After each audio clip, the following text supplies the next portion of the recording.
You know what cuts deeper than a knife? When the people you sacrifice everything for grow up believing your sacrifices were nothing more than their entitlement. That's where my story begins. My name is Denise Caldwell, and before I became the woman with a mansion in Monaco and businesses across the world, I was the girl nobody thought would survive. My own mother left me when I was a child. No warning, no goodbye. Just abandonment. I had to claw my way through life with no guide, no hand to hold, and no one to call family. That pain could have broken me. Instead, I made myself a promise. If I ever had a child, she would never know the loneliness I did. I worked jobs that broke my back, studied at night when my eyes were heavy, and invested when I barely had enough to eat. Every dollar I saved became a brick in the empire I eventually built. Real estate was my battlefield, and I learned to fight smarter than the men who thought they could outbid or outwit me. Over the years, I rose from a run-down apartment in the Bronx to the kind of life people only see in glossy magazines. My crown jewel. A mansion tucked in the cliffs of Monaco, with glass walls that reflected the sea and sunlight like a jewel. That house wasn't just property. It was a symbol, proof that a woman abandoned could still build something indestructible. And everything I built with one thought in mind. My daughter, Tasha Benson. She was the reason I sacrificed love, friendships, and even parts of myself. I poured my soul into her future. When other children wore hand-me-downs, she had the best. When others went to local colleges, I sent her abroad. I wanted her to know a life so opposite from mine that she would never even imagine the word abandonment. But here's where life plays its cruel trick. The more I gave, the more entitled she became. To Tasha, my sacrifices weren't sacrifices at all. They were obligations. She looked at the Monaco mansion not as my triumph, but as her inheritance. She looked at me not as a mother who bled for her, but as a woman standing in her way. If you've ever felt that sting, that quiet betrayal from the child you love most, I want you to do something simple for me right now. Drop your best emoji in the comments.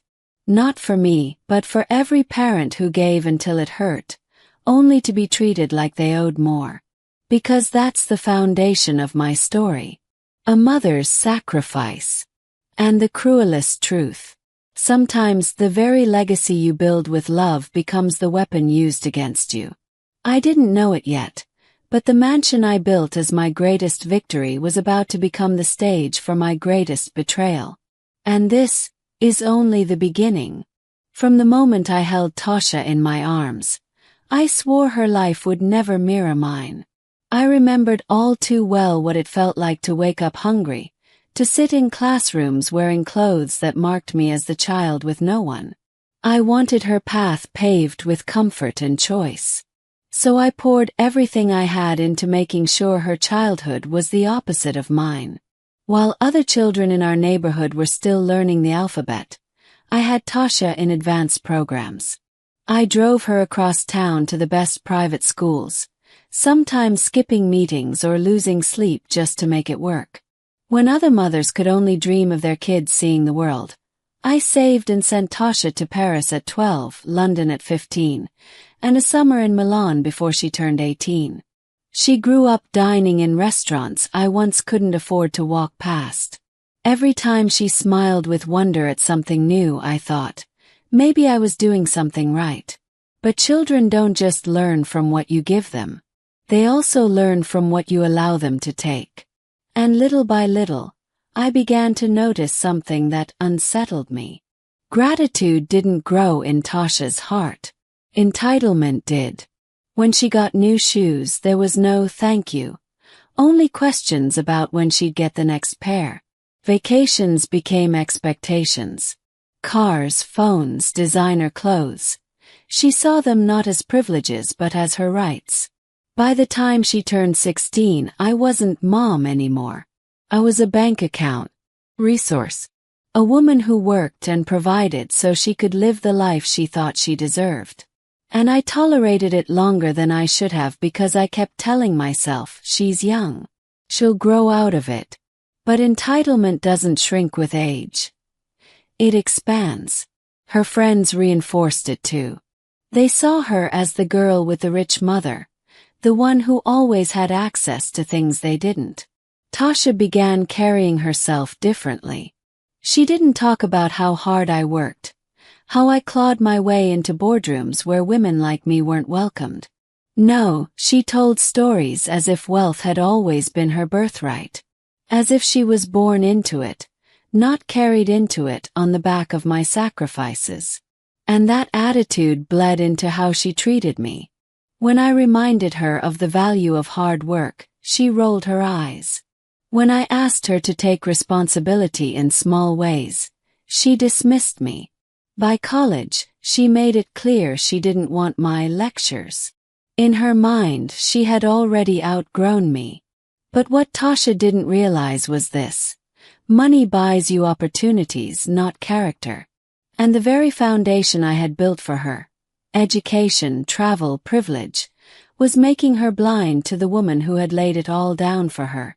There's nothing more painful than raising a child to have everything you never did, only to watch her use it as a weapon against you.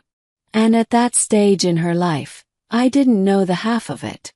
Because Tasha wasn't just entitled, she was preparing to make choices that would cut deeper than anything I'd ever imagined. And those choices were about to test every ounce of sacrifice I had ever made. I knew the day would come when Tasha brought home someone she thought was the one. I had prayed for it to be a man who would see past her beauty and privilege, someone with vision, character, and the will to protect her in ways money couldn't. But what she brought me instead was Jamal Rivers. I'll never forget our first meeting.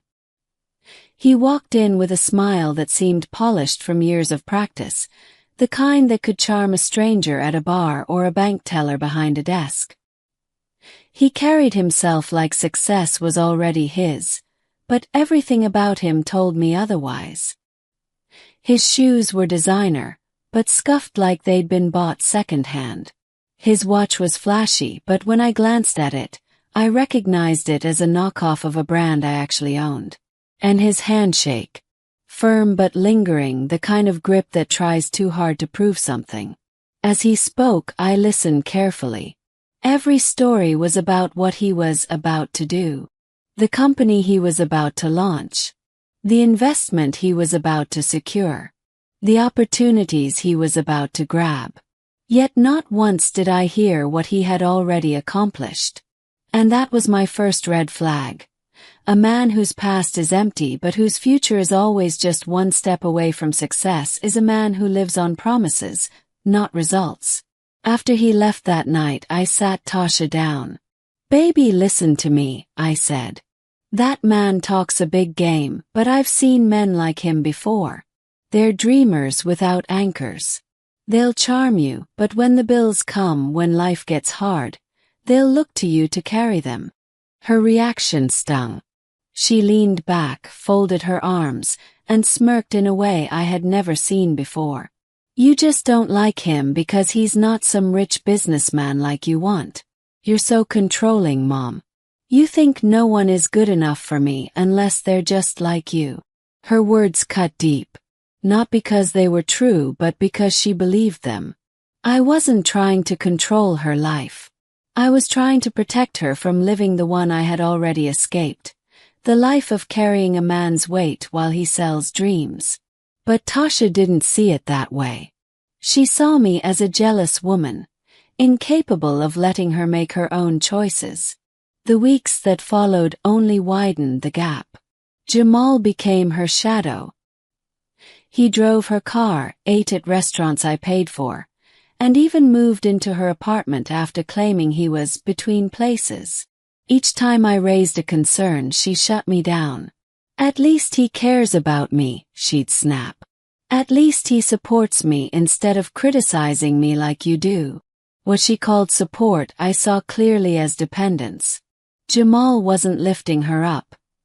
He was digging his claws deeper. But love, or what she believed was love, blinded her. She defended him against every warning, every truth I spoke. And for the first time in my life, I realized I was losing my daughter to a man who had nothing but charm and empty promises to offer.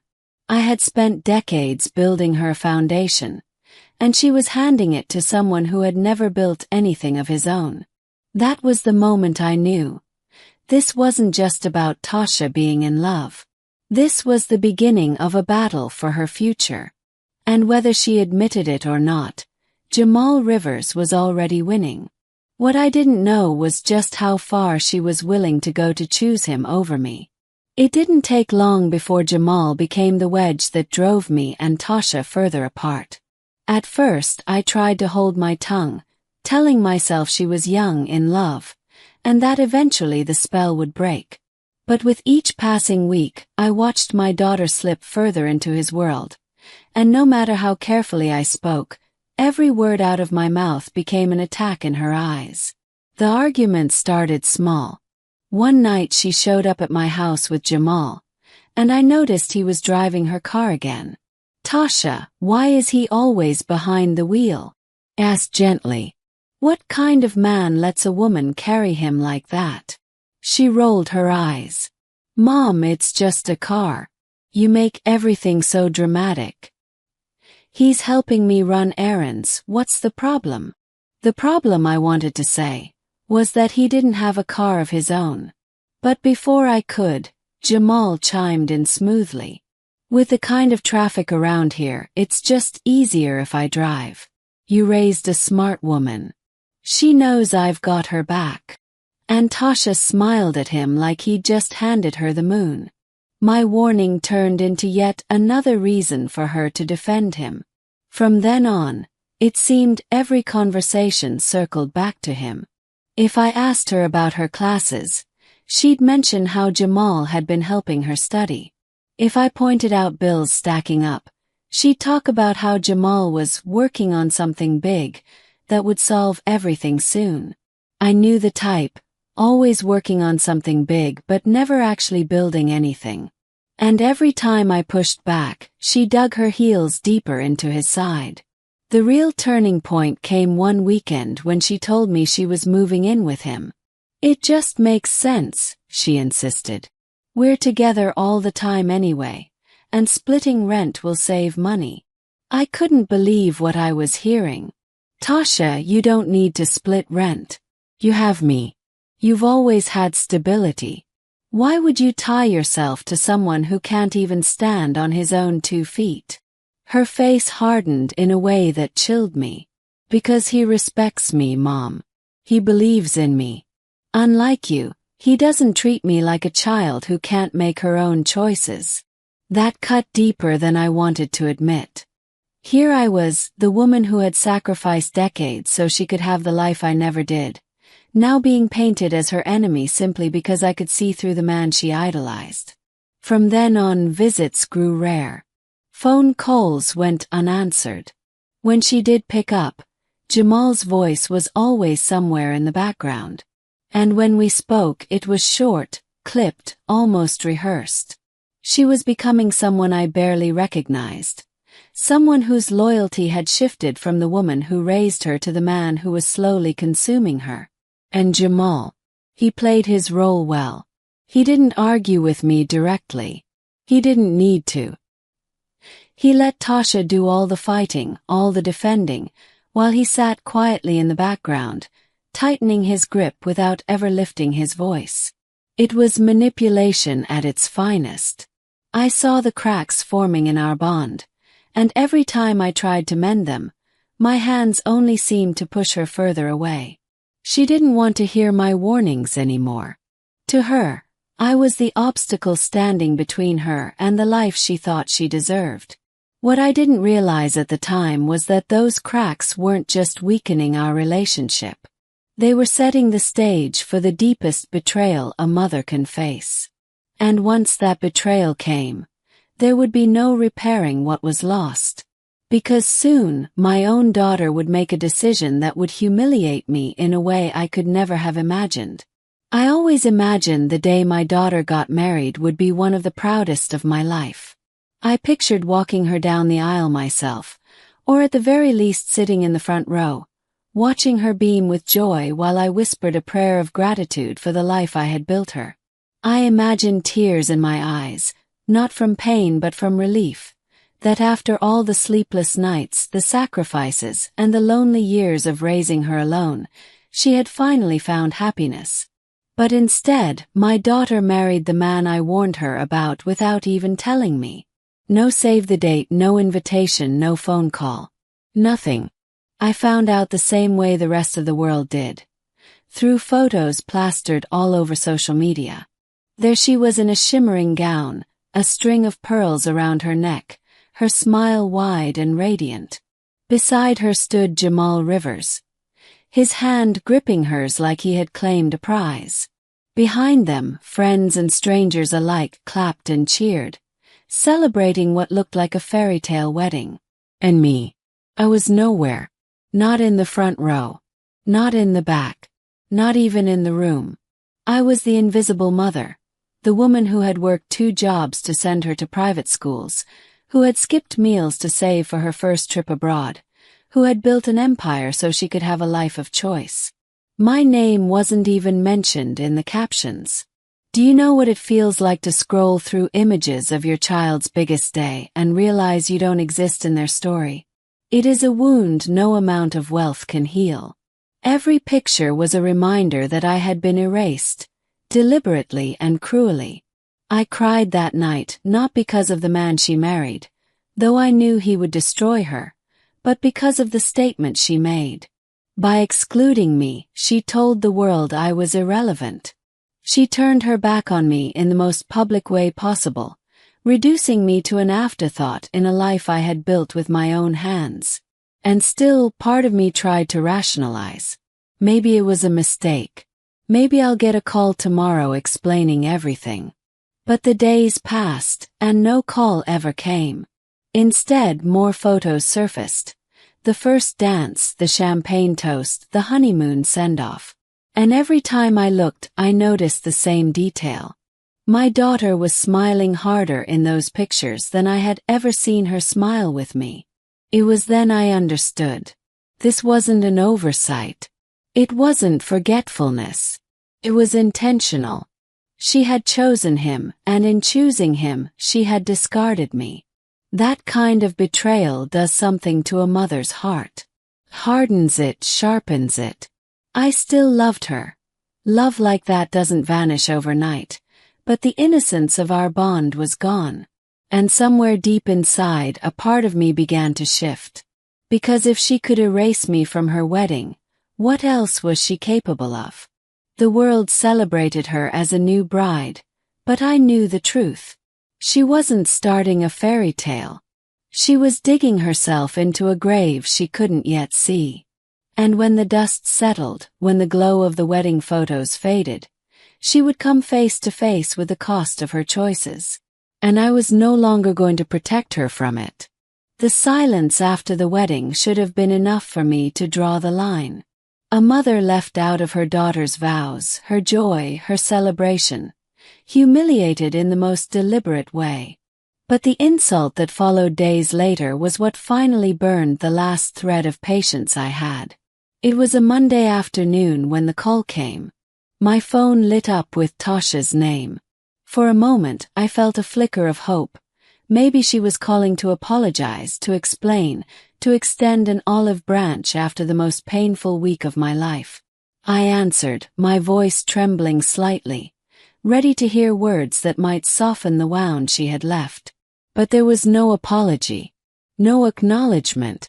Instead, her voice was light, casual, even cheerful. Mom, Jamal and I are heading to Monaco for our honeymoon. Can you send me the keys to the house? Froze.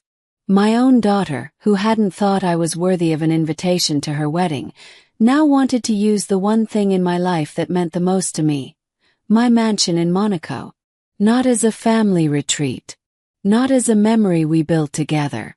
But as a backdrop for her honeymoon, to play house in a victory she had no part in building. For a moment I couldn't speak.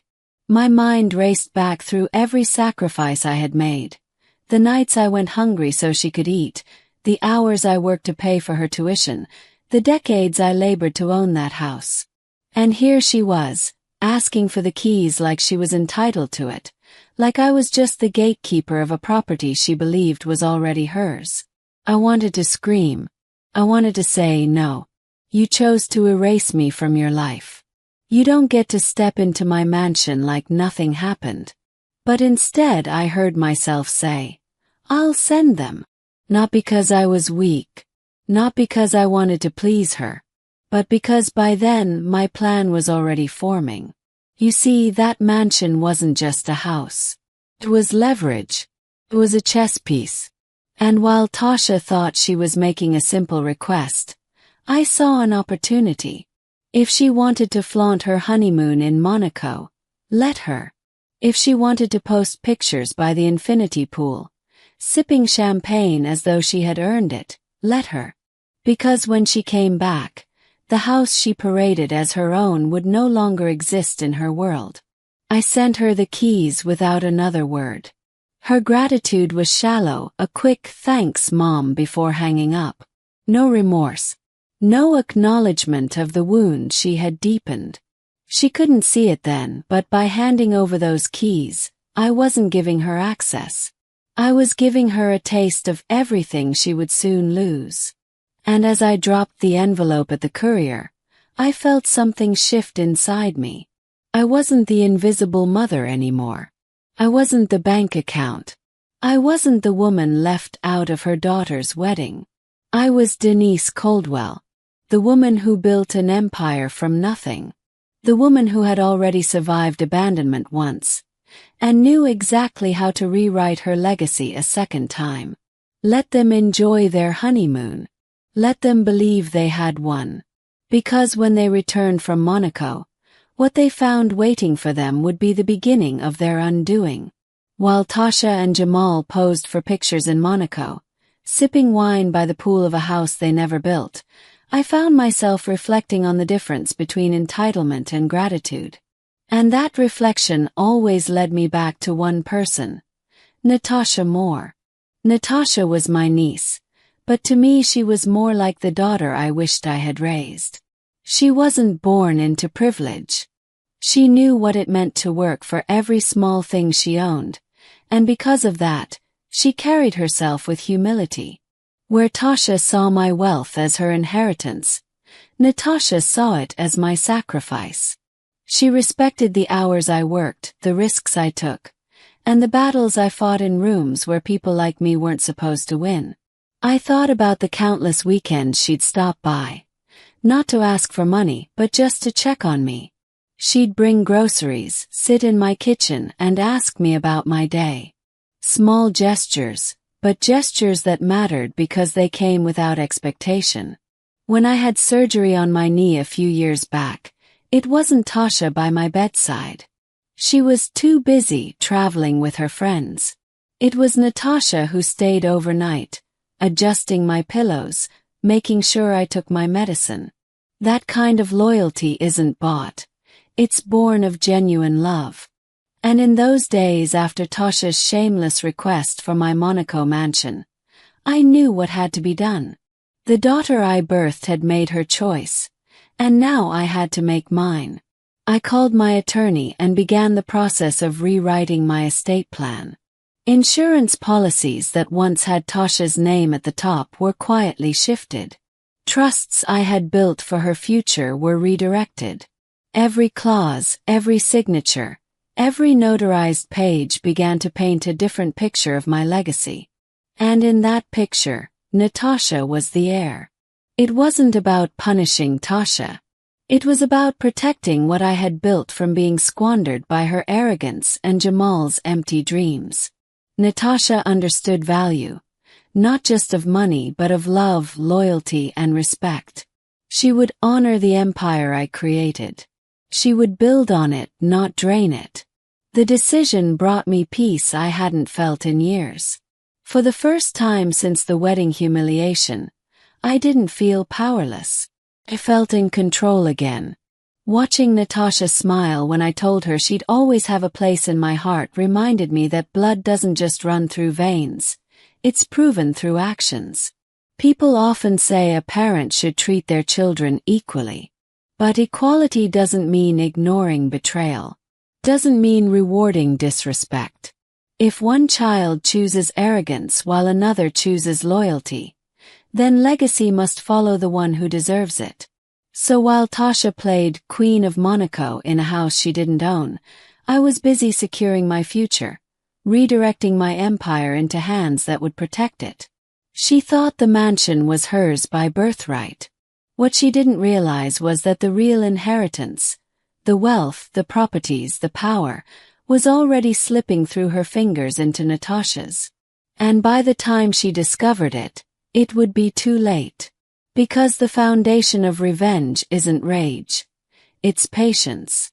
And I was willing to wait. The night I mailed the last of my estate documents to my attorney, I sat alone in my study staring at the framed photos on the wall. Most were of Tasha growing up. Her first day of kindergarten, her 12th birthday in Paris, her graduation gown draped proudly across her shoulders. But the one photo that always made my chest tighten wasn't of her at all.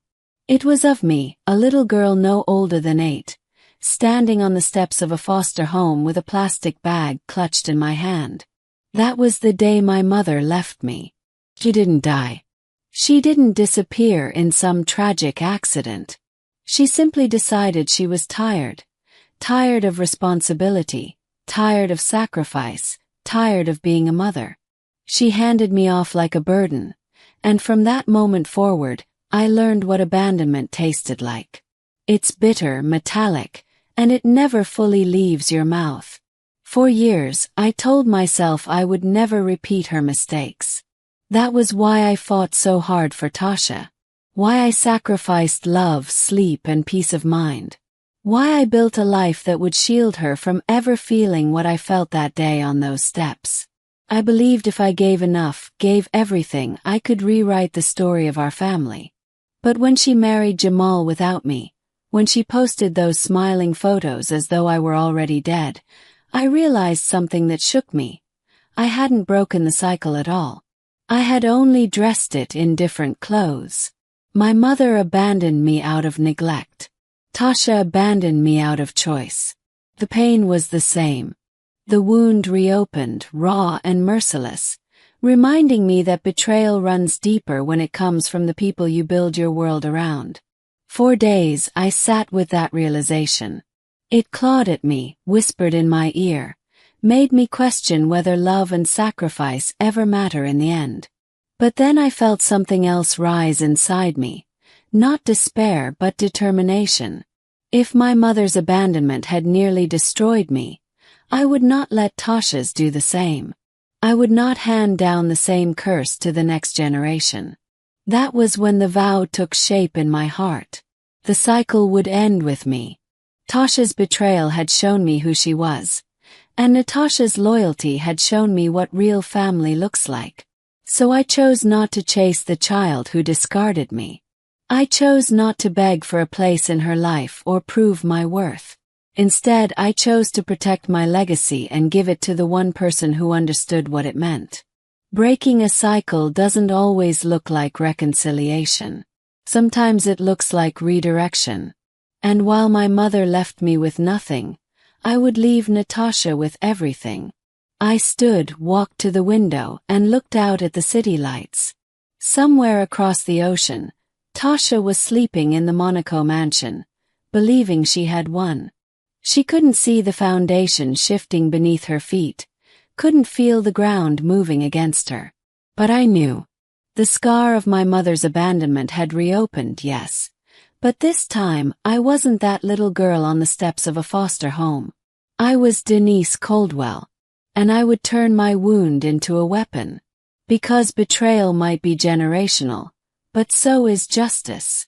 And mine was only beginning. As Tasha and Jamal soaked in the luxury of Monaco, posting endless photos of their honeymoon in my mansion, I watched from a distance with a cold, steady resolve. There they were on my balcony, smiling like royalty, champagne glasses in hand. There they were by the infinity pool, wrapped in white robes as if the house were built for their pleasure. And the captions, oh the captions. Starting our forever in paradise. A life we deserve. Words that stung, not because they flaunted happiness, but because they flaunted my hard-earned triumph as if it were theirs by right. But what Tasha didn't know was that as she celebrated in that house, it was no longer hers to lay claim to. While she paraded my sacrifice on social media, I was in my lawyer's office signing the final documents. The sale of the Monaco mansion was complete. The ink dried as she sipped her drinks. The transfer finalized as she clung to Jamal's arm. I had always loved that house, but it wasn't just property to me anymore. It had become a stage for betrayal. And I wasn't going to let it stand as the crown jewel of my humiliation. Selling it was more than a financial move. It was a statement, a declaration that what I built would never again be weaponized against me. The transaction wasn't rushed. I had been preparing for months, sensing that one day I might need to move quickly. The buyer was a private investor who valued discretion, which meant the deal closed quietly. By the time Tasha toasted her new beginning, the mansion she bragged about belonged to someone else entirely. And I didn't stop there. Alongside the sale, I finalized new trust documents, restructuring every part of my estate.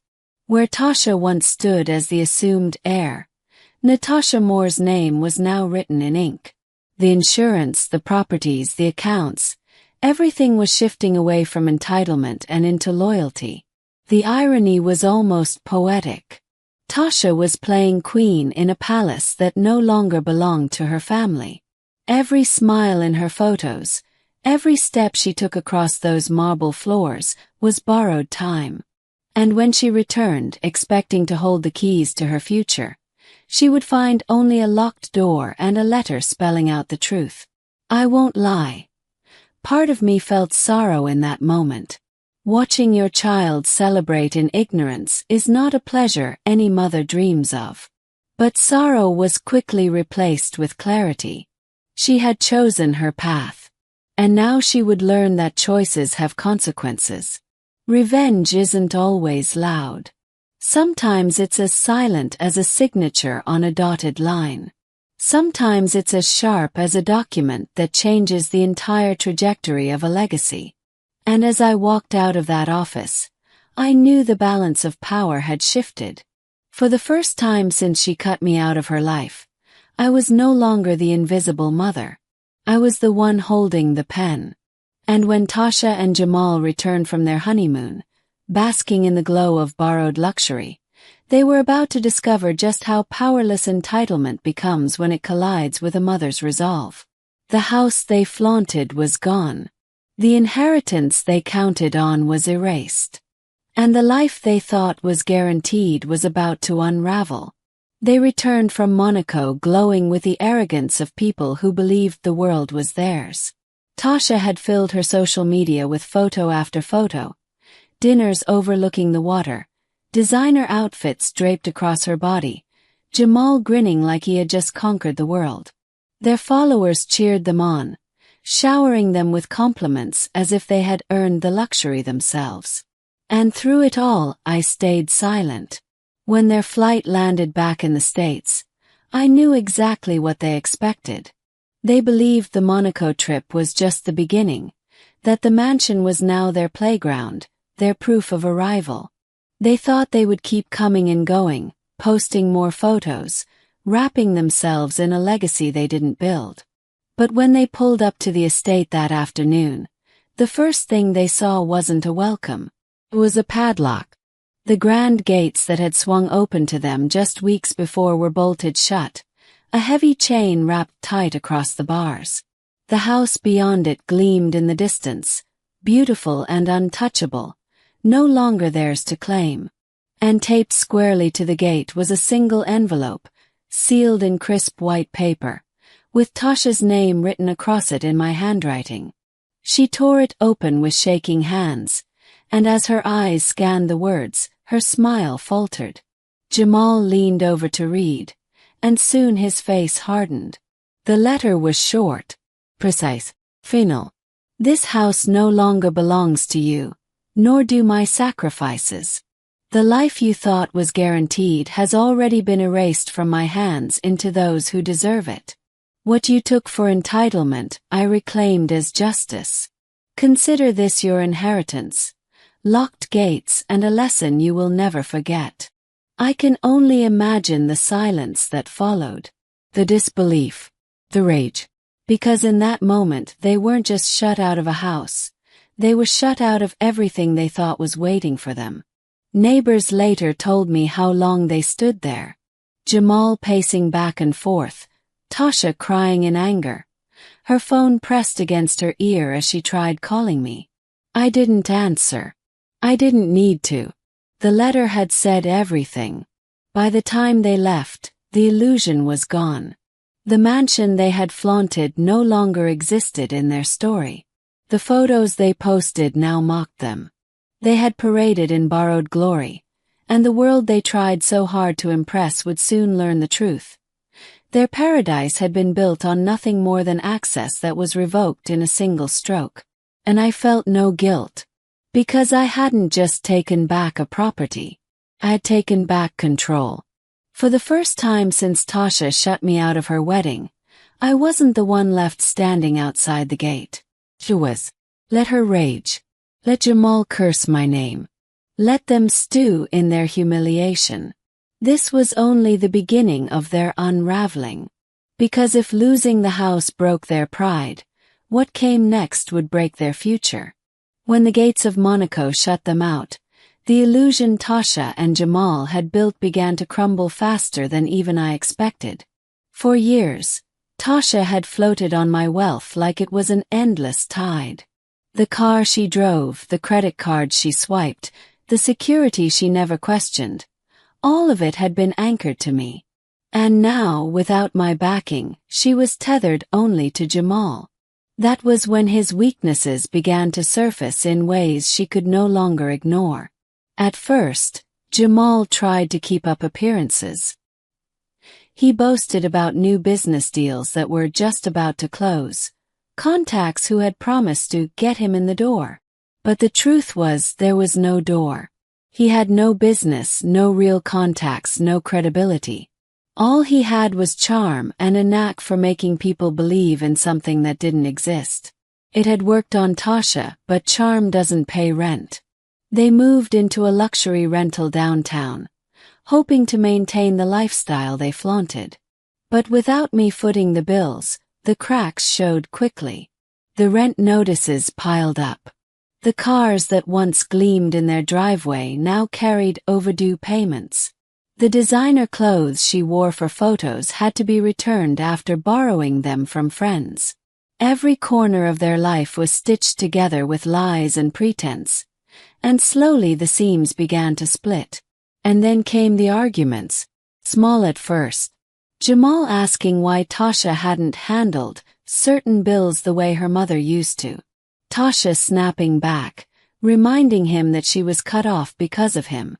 Their voices rose, their patience shrank, and every conversation turned into a war of blame. Jamal's charm, the very thing that once drew her in, now felt like manipulation. His promises turned into excuses. His confidence looked more like recklessness. And Tasha, who once defended him against every warning I gave, began to see the shadow of truth she had spent years ignoring. When the luxury rental finally became too much, they downsized. First to a smaller apartment, then to one that barely resembled the world Tasha was used to.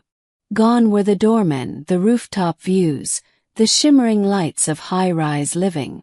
Now, the sounds of neighbors arguing through thin walls replaced champagne toasts on balconies. For a girl who grew up with the best of everything, it was a humiliation she couldn't hide. Her friends drifted away, their loyalty fading the moment her wealth did. Invitations stopped coming.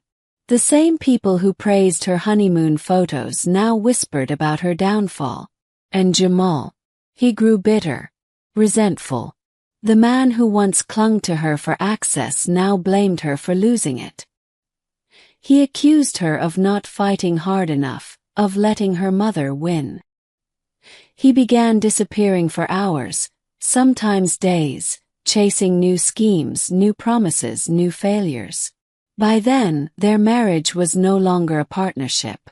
It was a battlefield, and every bill, every late payment, every downgraded move became another weapon they hurled at each other. And though I wasn't there to see it, I knew exactly what was happening. I had lived long enough to understand how quickly love can rot when built on the wrong foundation. They had mistaken access for power, and when that access was gone, there was nothing left to hold them together. Watching from the outside, I felt no regret. This wasn't punishment, it was consequence. My daughter had chosen to erase me, and in doing so, she had erased the safety net that kept her from falling. Now she was learning how hard the ground feels when there's no one left to catch you.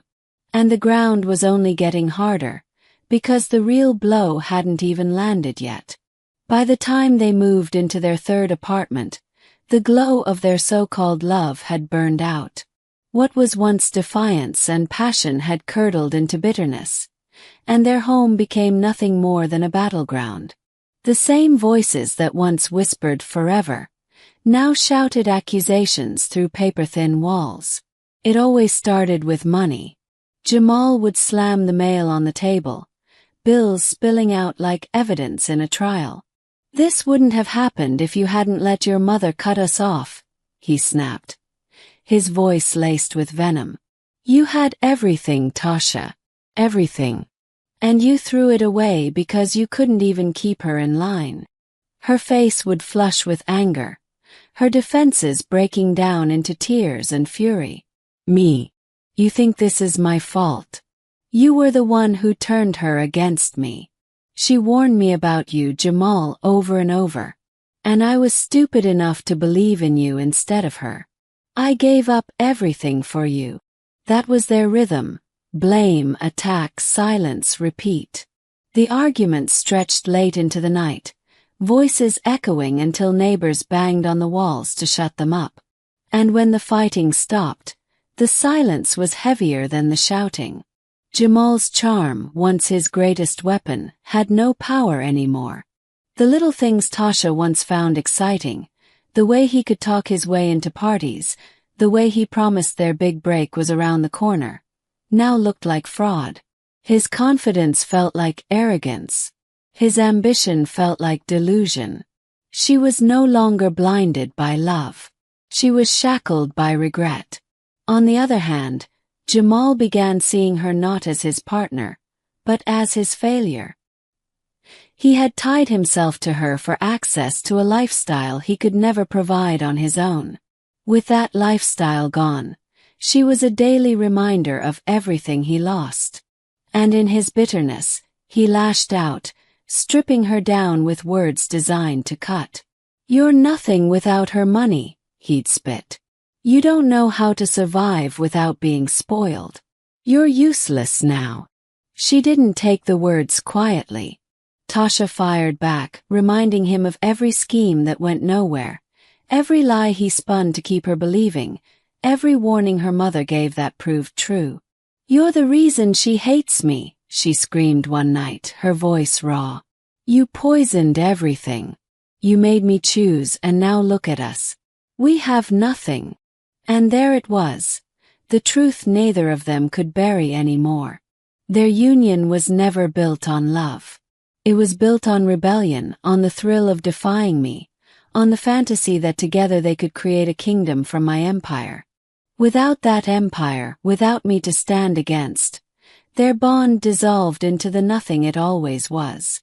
Neighbors whispered about the fights, the screaming matches spilling into the hallway. Friends who once praised their love story now distanced themselves, unwilling to be part of the spectacle. Even the photos Tasha had once proudly posted sat untouched on her profile, like relics of a life she could no longer claim. And me. I didn't need to watch it unfold to know exactly what was happening. When a bond is built on arrogance and defiance, it doesn't weather storms. It shatters under the first wave. Their marriage was collapsing, brick by brick, word by word, until all that remained was resentment. And when the dust finally settled, there would be nothing left between them except regret. But even as they turned on each other, they still believed the inheritance was waiting. And what they didn't know was that the cruelest blow was yet to come.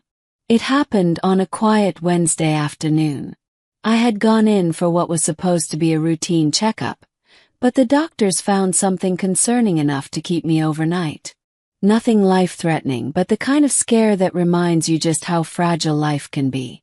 Word spread quickly through the family, and before long, Tasha showed up at the hospital. She didn't come out of love. I could see it in her eyes the moment she walked through the door. There was no tenderness, no fear of losing her mother, only the gleam of a woman who thought her moment had finally arrived. She pulled up a chair, offered a half-hearted smile, and began speaking about arrangements. Not about my comfort, not about my recovery, but about what would happen if. "Mom," she said, her voice almost rehearsed, "you know if anything happens, I'll take care of everything. I'll make sure your legacy lives on." But what she didn't know, what she couldn't even imagine, was that those arrangements had already been made. And she was nowhere in them. When the hospital social worker came by with insurance papers that required updating, Tasha was standing right there. She watched as Natasha Moore's name appeared on every document. Life insurance, trusts, estate filings. Natasha wasn't just listed once. She was listed everywhere. The sole beneficiary. The rightful heir. I'll never forget the look on Tasha's face. Her expression shifted from smug expectation to disbelief, and then to rage. She turned to me, her voice rising in the quiet hospital room. "What is this? Why is her name there? This is supposed to be mine." Her outburst drew eyes from the hallway, nurses peering in, even a doctor pausing at the door. In that moment, her humiliation was no longer private. It was public.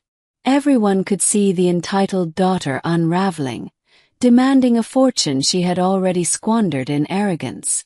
I stayed calm, my voice steady. "It was yours once. But you forfeited it the day you erased me from your life. Loyalty has consequences, Tasha. And so does betrayal." Natasha stood quietly by the corner, her face pale but composed. She hadn't asked for this. She hadn't begged for a place in my legacy.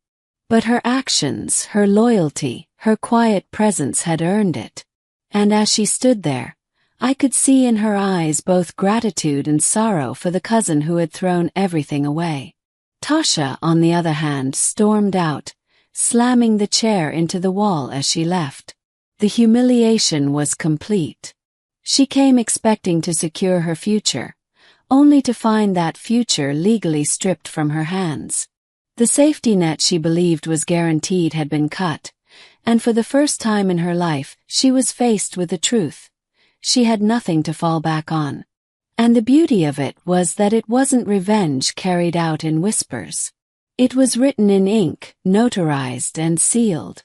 It wasn't a fight she could win or an argument she could spin. The law itself had turned its back on her entitlement. That night, as I lay in my hospital bed, I finally felt the weight lift. For years, I feared that Tasha's betrayal would destroy everything I built. But instead, it clarified something vital. My empire would not die in ungrateful hands.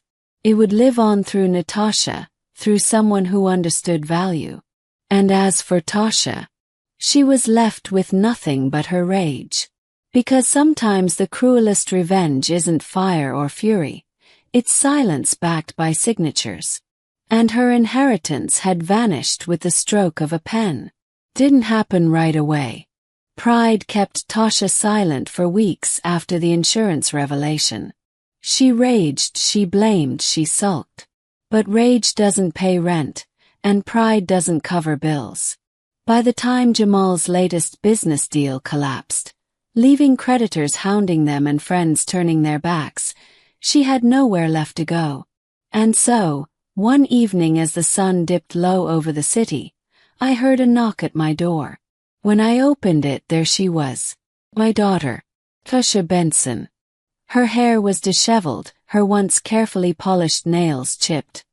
Her clothes a far cry from the designer labels she used to flaunt. But it was her eyes that struck me most. They were swollen, desperate, hollow in a way I had never seen before. "Mom," she whispered, her voice trembling. "Please. I need you." For a moment I stood still. The mother in me wanted to wrap her in my arms, to tell her everything would be okay, to erase all the hurt and betrayal with one embrace. But the woman in me, the woman who had been humiliated, disrespected, and discarded, knew better. I stepped aside and let her in, but I did not crumble. She fell to her knees in my living room, clutching my hands. Tears streamed down her face. I was wrong. About Jamal. About everything. I should have listened. I should have never shut you out. Please, Mom, forgive me. Don't leave me like this. And I did forgive her. Because forgiveness, for me, was never about her. It was about my peace. Carrying anger only weighs you down. And I had carried enough in my life. So I lifted her chin, looked her in the eyes, and said softly, "I forgive you, Tasha." But before she could mistake my forgiveness for restoration, I made the truth plain. Understand this. Forgiveness is not entitlement. You are my child and I will always love you. But love does not mean I hand you what you've proven you cannot respect. The inheritance is gone. The mansion is gone. Natasha is the heir, not you. And nothing you say will change that. Her face crumpled at my words. She had come expecting a soft heart to mean open doors, expecting tears to rewrite legal documents, expecting forgiveness to equal reinstatement. But she was wrong. What she faced instead was the reality that choices have consequences, and hers had already been written in ink. She begged again, her voice hoarse, her body trembling. "Please, Mom, don't let me fall. Don't let me lose everything." I pulled her into my arms then, not as the gatekeeper of wealth but as her mother. I let her cry against my shoulder, let her grief pour out. But even as I held her, I knew the boundaries stood firm. The empire I built would not return to hands that discarded it. She would have to rebuild her life with the same grit I once did, or she would crumble under the weight of her own decisions. When she finally left that night, her face was streaked with tears but her pride was broken. She walked away knowing she was forgiven, but not reinstated. Loved but not entrusted. And for me there was peace in that balance. Because sometimes the greatest lesson a parent can give is not in rescuing a child from consequences, but in letting those consequences shape them. She thought forgiveness meant restoration. But what she learned at my door was that forgiveness only meant closure. And my legacy would remain exactly where it belonged. In the end, everything I built found its rightful place. I didn't need a courtroom, I didn't need a screaming match. And I didn't need revenge served with fire and fury. All I needed was patience, and the wisdom to put my legacy where it belonged. The final transfer was quiet. A meeting in my attorney's office, a few signatures on documents that had already been prepared, and the empire I worked decades to build was sealed in Natasha Moore's name. The trusts, the policies, the properties, all shifted securely into her hands. She sat beside me that day, humble as always, tears in her eyes as she realized the weight of what I had done. "Aunt Denise," she whispered, her voice trembling, "I'll honor this. I promise." And I believed her. Because Natasha was not driven by entitlement. She was driven by respect. Meanwhile, Tasha's world unraveled with brutal swiftness. Jamal, stripped of the lifestyle he clung to, grew colder by the day. Without wealth to shield him, he had no reason to stay. One night, he left and didn't return. No note, no goodbye. Just another man walking out of a woman's life when he had drained everything he could. I heard about it later through whispers. How Tasha sat alone in that dingy apartment, staring at the walls that once echoed with their fights. Her phone stopped buzzing, her friends disappeared. Her glamorous posts dried up into silence. She had gambled her future on arrogance and rebellion, and now she had nothing to show for it but regret. The final irony was not lost on me. She had rejected me for Jamal, believing she could have it all without the woman who built the foundation beneath her feet.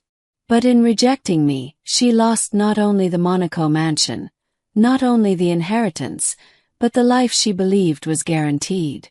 She watched from the outside as Natasha stepped into the world she thought would always be hers, running the businesses, expanding the properties, carrying the Caldwell name forward with dignity.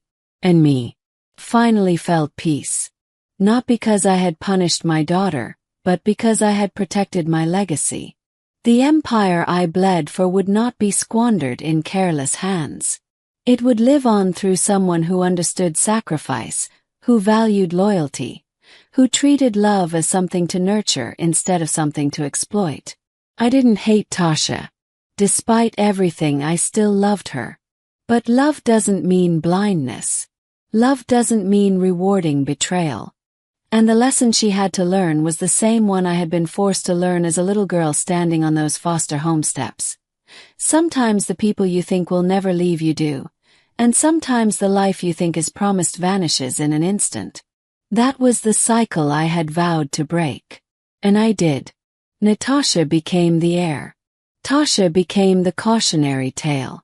And I, Denise Caldwell, remained the woman who survived abandonment, who built an empire from nothing, and who chose, finally, to pass it on to the one person who had proven worthy. Because the cruelest twist of all is also the simplest truth. In discarding me, my daughter discarded everything she thought she could never lose.